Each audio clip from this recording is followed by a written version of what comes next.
И всем привет, дорогие друзья, с вами я, мистер Строитель, и сегодня я вам покажу вот такой вот механизм. Он на самом деле очень легкий, хотя выглядит очень большим. Если мы нажмем вот на эту кнопочку, то у нас загорится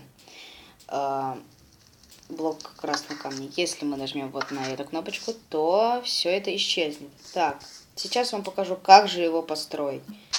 Выкапываем вот такую ямку в 4 блока.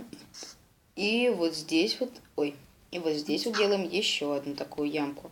Берем липкий поршень, ставим его вот сюда вот. На него ставим блок красного, блок нижнего мира. Я его так называю. Так, теперь вот сюда вот ставим кирпич. Ну, какой хотите блок. Вот сюда красный камень. И теперь просто вот так вот закрываем, чтобы этого ничего не было видно. Вот так, вот так, вот так вот.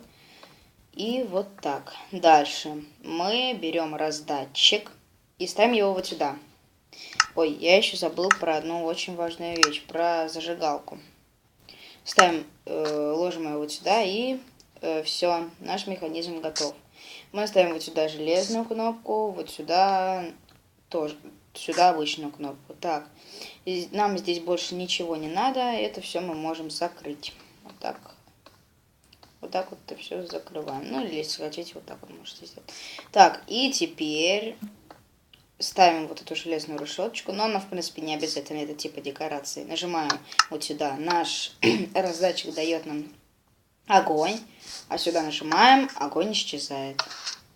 Вот так вот. Ребят, я, наверное, буду выпускать по 2 серии варежки Боба и по одному механизму. Буду так вот чередовать. И, ребят, подписывайтесь на канал, ставьте лайки и всем пока!